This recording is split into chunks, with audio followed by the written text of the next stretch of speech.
Halo teman-teman, mari kita belajar bersama-sama tentang membuat komputer graphics dengan OpenGL. Jadi dalam video kali ini saya ingin membuat tutorial instalasi OpenGL. Oke. Jadi apa itu OpenGL? OpenGL itu singkatan dari Open Graphic Library. Jadi merupakan library pemrograman yang memungkinkan programmer untuk dapat membuat program pengolah grafik baik itu 2 dimensi maupun 3 dimensi dari operator yang paling rendah levelnya. Nah, maksud operator yang paling rendah levelnya ini, contoh analoginya kayak gini, misalnya teman-teman sudah familiar dengan game engine ya. Jadi beberapa game engine itu menyediakan sesuatu kemudahan bagi programmer. Jadi kalau kita ibaratkan game engine biasa yang kita gunakan itu seperti mesin membuat kopi otomatis. Jadi seorang pembuat kopi tadi hanya tinggal pencet aja, kemudian kopi tadi akan tersedia. Nah, beda halnya dengan OpenGL. Jadi OpenGL itu tidak hanya kita memencet saja, tetapi proses pembuatan kopi dari penggilingan macam-macam itu kita tahu semua, dan kita bisa menakar sesuai takaran yang kita inginkan. Itu kelebihan dari OpenGL. Dan pada dasarnya juga OpenGL ini digunakan sebagai standar komputer ya, komputer graphics. Jadi apapun graphics komputer yang ada di mesin kita itu biasanya mereka sudah bisa terintegrasi dengan mudah dengan OpenGL ini. Nah, beberapa game engine pun juga dikembangkan juga dari OpenGL. Jadi OpenGL ini sudah dirilis sejak tahun 92 oleh Silicon Graphics, yang kemudian dilanjutkan pengembangannya tahun 2006 oleh Khronos Group. Itu merupakan konsorsium grup yang bergerak di bidang non-profit. Kemudian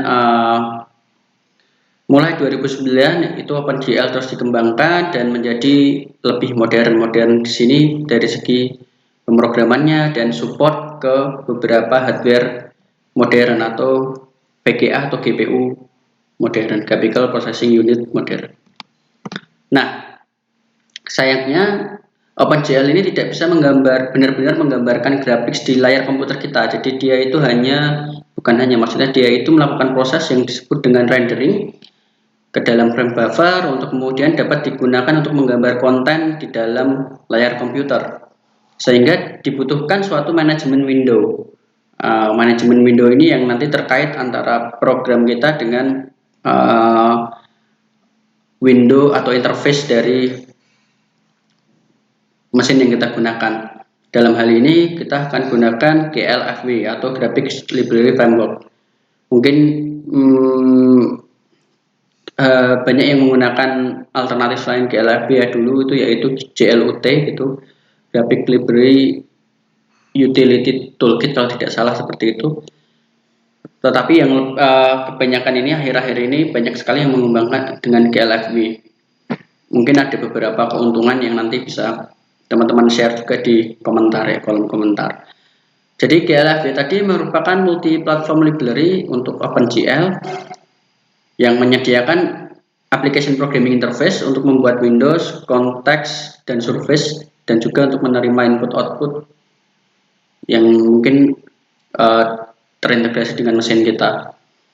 Dia mendukung operasi sistem Windows dan Mac OS. Jadi OpenGL itu sendiri sebetulnya juga sudah open source, kemudian GLFW ini juga open source. Jadi teman-teman tidak perlu khawatir dalam proses instalasinya. Tidak ada hal yang berbayar di sini. Kemudian persiapannya, teman-teman juga harus sudah familiar dengan pemrograman, yaitu dengan bahasa pemrograman C++. Kemudian familiar dengan operasi matematika fundamental, itu seperti aljabar, matris, ruang vektor, kalkulus, dan lain-lain. Kenapa matematika? Pada dasarnya semua grafik yang keluar melalui layar monitor kita itu adalah aplikasi dari matematika. Tapi tenang saja, jadi jika belum familiar nanti kita akan mempelajarinya pelan-pelan, maksudnya belum familiar dengan fundamental matematika. Ya, pada dasarnya ini seperti matematika yang teman-teman dulu pernah pelajari semasa SMA itu. Jadi memang ini cocoknya itu bagi anak-anak yang sudah kuliah. Kemudian maksudnya tingkatan yang sudah kuliah. Kemudian OpenGL Graphics ya. Jadi bagaimana OpenGL itu bekerja? Jadi OpenGL sekali lagi berbasis pada pemrograman C++, di mana pemrograman C++ itu sendiri dia bekerja pada CPU. Nah, ketika program aplikasi C++ dengan OpenGL tadi dipanggil, yaitu kita memanggil GLSL shader code atau istilahnya shader language itu. Kemudian pekerjaan yang tadinya itu dikerjakan oleh CPU kemudian akan dialihkan ke dalam GPU, Graphical Processing Unit. Jadi GLSL atau OpenGL Shading Language ini itu menyediakan mekanisme program untuk dapat berkomunikasi dengan mesin GPU kita gitu.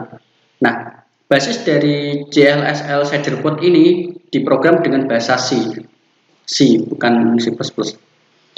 Nah, kemudian kenapa GPU gitu ya? Jadi pada dasarnya mesin kita itu yang memiliki kewenangan untuk merender atau menghasilkan suatu grafis itu adalah GPU. Nah, itulah kenapa banyak sekali GPU yang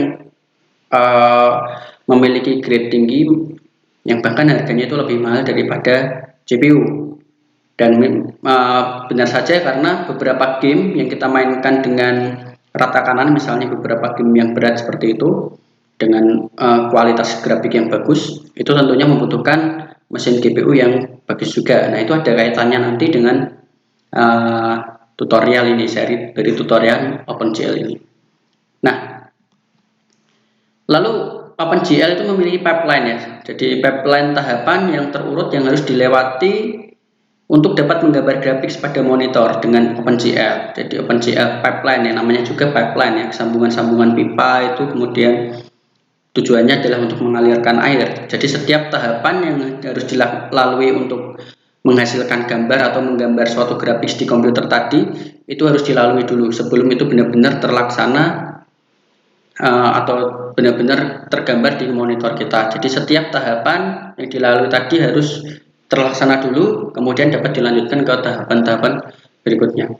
Nah, saya tidak akan bahas, belum akan bahas lebih lanjut tentang OpenGL pipeline ini. Mari kita install saja dulu ya OpenGL-nya. Baik, instalasinya itu prosesnya pastikan sudah terinstall Visual Studio 2019 dengan C++ project yang sudah bisa kita buat. Kemudian buat empty project, lalu kita download GLFW di websitenya, kemudian pilih yang dari source package. Ini kita langsung saja praktekkan. Jadi pertama Visual Studio 2019 sudah terinstall, lalu saya buat project.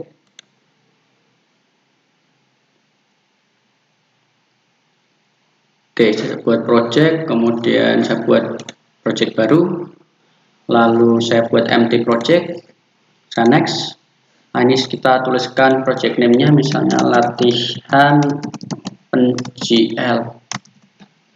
Latihan 1 OpenGL itu misalnya. Lalu saya simpan di lokasi, saya sudah siapkan untuk lokasi tutorial ini, yaitu di sini. Kalau tempat saya terserah kan mau letakkan itu di mana. Kemudian sudah, lalu saya create.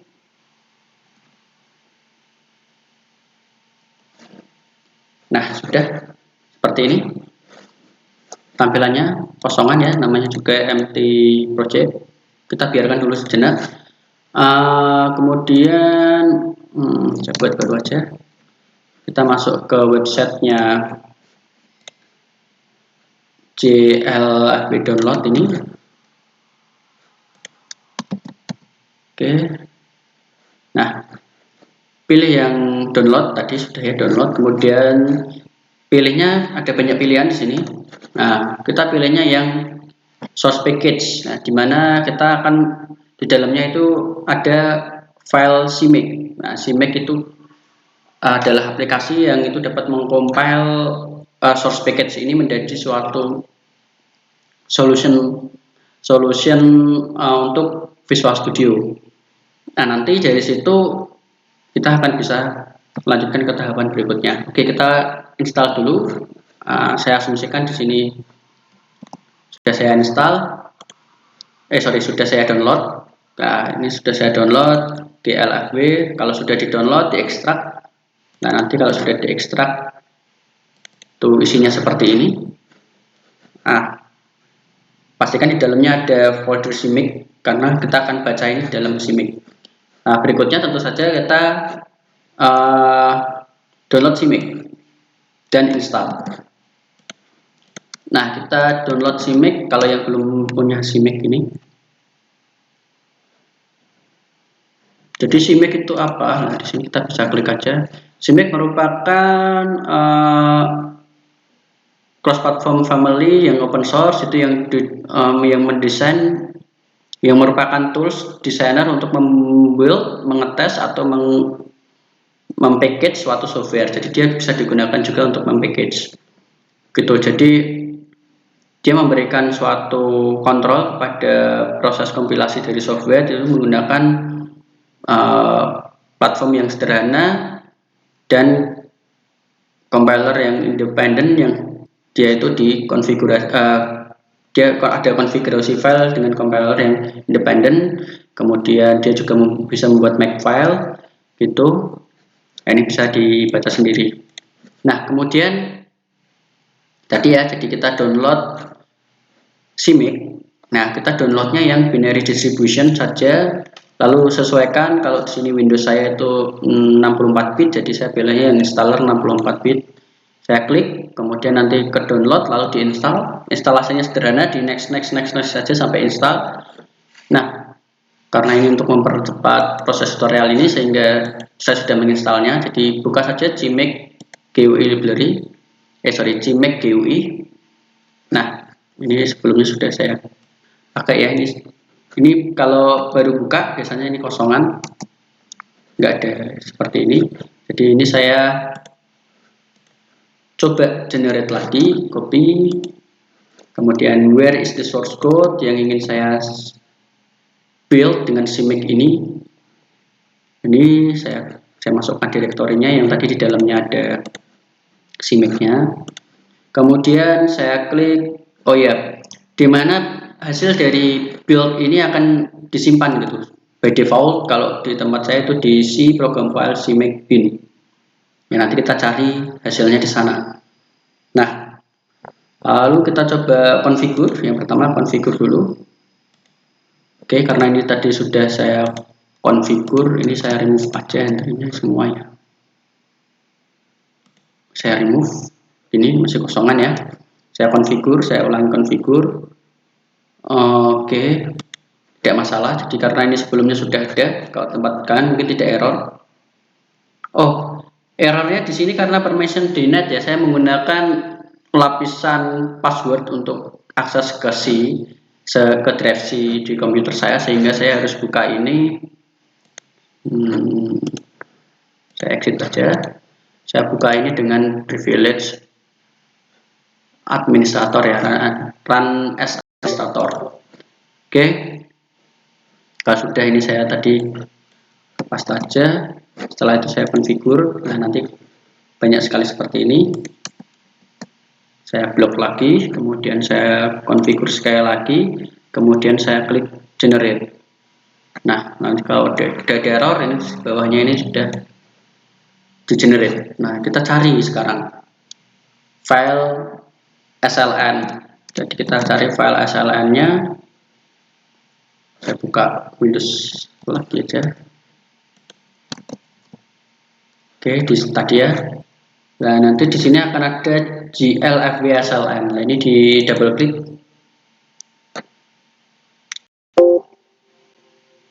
Di permission.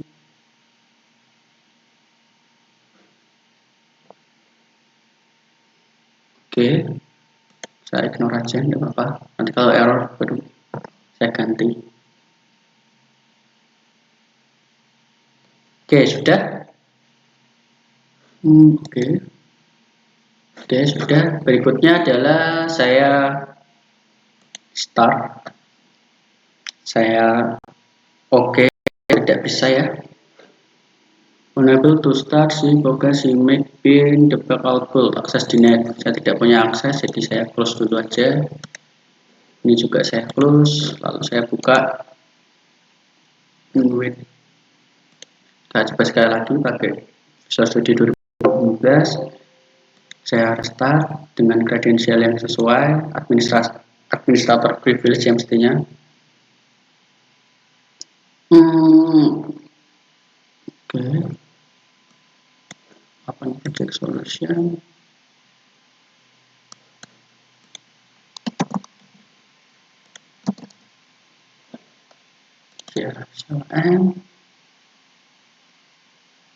Oke, sudah bisa. Kemudian saya langsung nyalakan saja, saya play gitu. Enable to start program, masih belum bisa ya. Bentar, saya buka Visual Studio-nya. Administrator.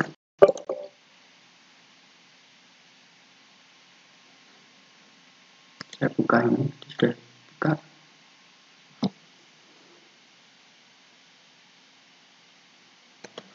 Sudah, saya play lagi. Oke, berarti kalau belum bisa ada yang keliru di CMake-nya tadi. Saya more run as administrator. Saya ulangi. Oke, udah, lalu configure, lalu generate. Setelah itu, oh ternyata di sini ada tulisan open project ya. Jadi kalau pertama kali membuka ini, nanti biasanya akan diberikan generator Visual Studio-nya itu versi berapa. Nah, nanti teman-teman jangan lupa untuk ngisi versi Visual Studio-nya, yaitu versi 2019. Nah, setelah itu tadi ya configure, kemudian generate, tentunya sudah memasukkan foldernya tadi, lalu klik open project dari sini. Nah, kalau sudah seperti ini, nah ini sudah benar kayaknya. Baru saya dapat aksesnya. CMake bin debug all build. Oh, akses denied. Saya clean solutionnya dulu aja. Oke, setelah saya clean, saya run lagi. Nah, ternyata tadi masih ada yang nyantol ya. Jadi kalau ada sesuatu yang di Visual Studio kita itu kayak ada yang aneh, kok kayaknya sudah dibetulkan, tapi ketika di run atau di compile itu kok masih salah saja lah. Kita bisa klik kanan di solutionnya, lalu kita clear solution. Nah, ini mungkin sebelumnya karena saya sudah buka ini dan sudah compile. Oke, sudah tidak masalah, jadi sudah selesai. Oke, sudah selesai, 32 sukses, jadi saya sudah bisa mengenerate yang saya inginkan. Jadi yang saya inginkan sebetulnya masuk ke src, kemudian debug. Nah, saya ingin ngambil ini object file library-nya. Jadi ini yang akan kita tanamkan nanti di program kita, yaitu jlfw3.lib. Nah, kemudian kita masuk ke project kita tadi. Jadi project kita kan tadi diinstal di D ini ya. Nah, kita buat direktori tambahan di sini untuk setting OpenGL-nya. Ini misalnya OpenGL setting atau OpenGL, ya nggak apa-apa, setting bebas, kasih nama apa. Nah, yang di dalam sini juga bebas, tapi untuk menyederhanakannya, yang mana itu file library, yang mana itu file header, jadi saya bagi dua, lib dan include. Nah, jadi lib ini untuk menampung yang tadi, yang di generate dari debug tadi. Ini saya copy, terus saya paste di lib ini. Kemudian yang include didapatkan dari mana? Ini didapatkan dari ekstrak JLF yang sebelumnya tadi. Jadi setelah diekstrak dia jadi folder. Nah, kita cari di sini yang ada di includes. Nah, ini di copy semua, masukkan ke OpenGL setting include. Oke, sepertinya ini persiapan kita sudah selesai. Saya coba cek dulu apa yang belum. Oke, jadi kita masukkan ini sudah. Berikutnya kita setting di project kita. Jadi GLWF-nya tadi udah nggak kepakai lagi, saya close saja. Nah, di sini pertama saya buka, kalau teman-teman langsung buka project kemudian latihan OpenGL properties itu juga bisa, jadi silahkan buka aja langsung project properties. Nah, nanti keluarnya seperti ini, atau bisa ke debug pelatihan OpenGL debug properties, klik dulu yang C++ directory ini di close, lalu masuk ke project kemudian ke properties. Nah, dia biar bisa langsung ke sini. Tapi sama saja ya sebetulnya, langsung saja buka aja di project kemudian properties. Nah, di VC++ directory ini kita tambahkan di include directory. Nah, cara menambahkannya ini double klik atau klik yang atas ini. Kemudian tadi ya, jadi arahkan ini ke include. Jadi kalau nggak salah ini ke include ya, include directory ya. Oke. Jadi saya isikan solution dir itu directory solution ini disimpan. Mana itu dia? Ini. Kemudian ini kita copy include directory-nya.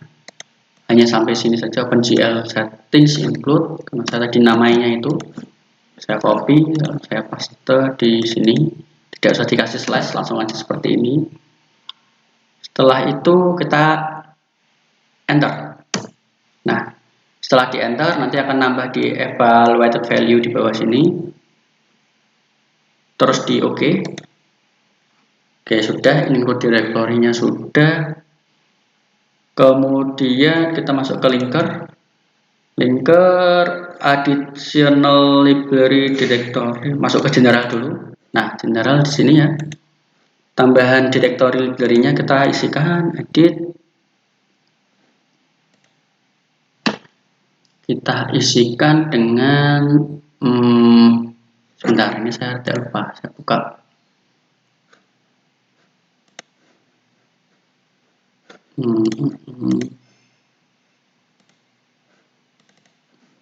Oke, ini catatan yang komplit, nanti saya akan tulis di bawah.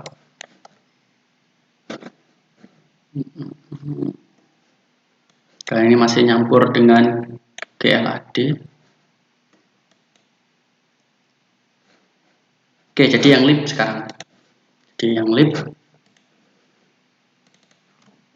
dollar solution dir, S-nya besar dan D-nya besar. Saya paste, tadi saya klik foldernya kalau tidak salah ini. Cek dulu. Nah, ini benar ya. Oke, terus saya enter, saya lupa. Enter.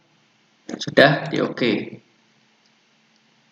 Lalu jangan lupa klik apply. Oke. Kemudian masuk ke input. Nah, di input ini kita tambahi additional dependency-nya. Nah, kalau ini langsung diketik ya. glfw32.lib. Langsung di OK, kemudian di apply. Lalu di OK. Nah, sepertinya ini persiapan kita sudah semua. Nanti kalau ada error kita coba evaluasi lagi. Saya buat source code baru, add source code C++ baru. Ini by default saya kasih nama source gitu, .cpp. Lalu codingnya untuk ngetes apakah ini bekerja atau tidak, bisa klik di documentation dari GLF-nya. Nah, ini kita bisa kopas dari sini. Ini hanya untuk ngecek saja. Sudah disimpan, lalu debugnya diganti ya, karena tadi 64 kita gunakan yang debug 64. Lalu, nah ini kalau seperti ini dari IntelliSense-nya itu sudah ada yang error. Oke, ini kita coba dulu lah, nanti kalau ada yang error betul kan. Oke, glfw3.h tidak ditemukan. Sebentar, tadi sudah saya copy belum include-nya? Oh, ini sudah. Oke, kita coba lihat yang di project propertiesnya. Ini kedua. Oh, belum masuk tadi. Oh, belum ke enter. Oke, cl di fw 32.lib.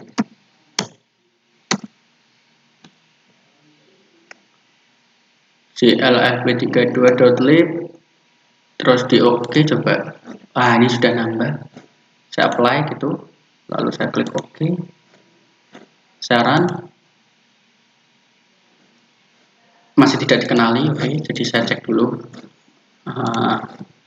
Yang keliru ini OpenGL 32.lib.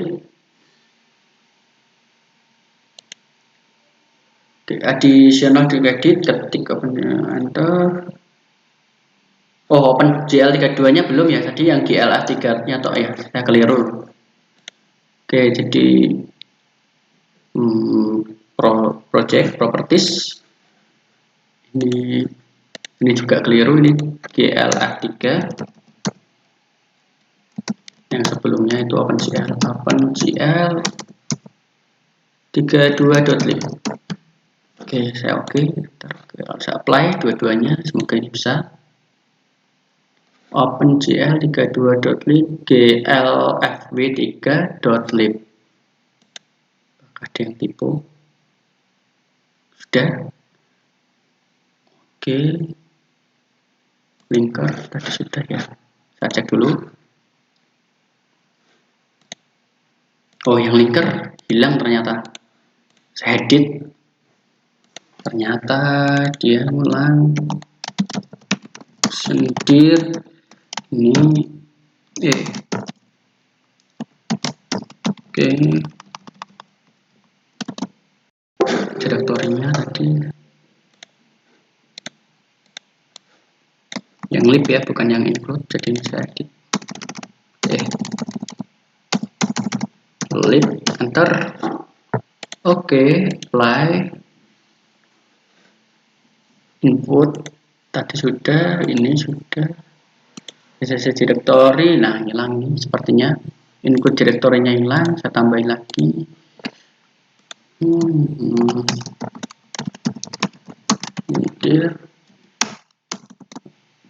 Oke, enter. Oke, saya apply.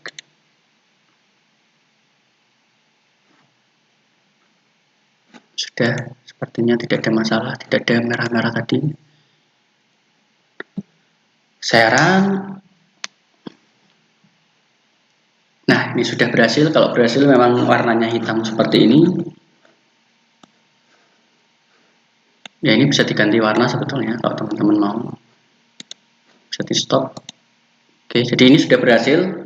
Jadi windownya tadi ukurannya 640 kali 460 ya, width dan height-nya. Kemudian rendernya di sini. Jadi ini yang mengulang-ulang terus, dia akan melakukan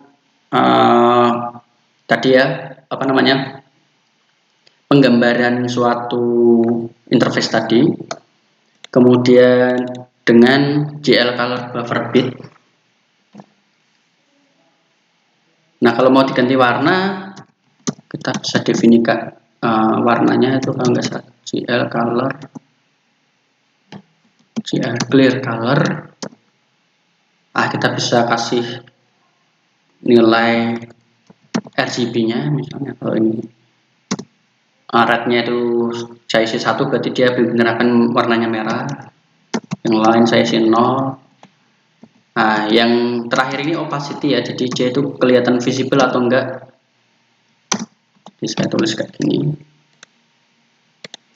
0 gitu, koma, ini biar kelihatan. Saya run. Oke, Nah, sekarang warnanya bisa jadi berubah merah. Di warna background dari aplikasi ini, Hello World ini. Nah, sesuai tadi ya di codingnya juga kita dikasih nama tadi, sampelnya Hello World. Nah, kira-kira itu saja.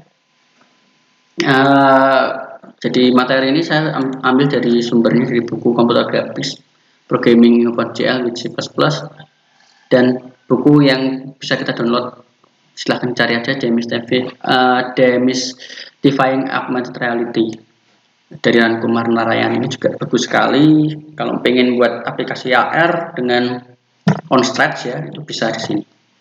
Jadi OpenGL ditambah dengan library-nya nanti ada OpenCV. Baik, itu saja. Terima kasih sudah melihat. Silahkan mencoba, semoga berhasil.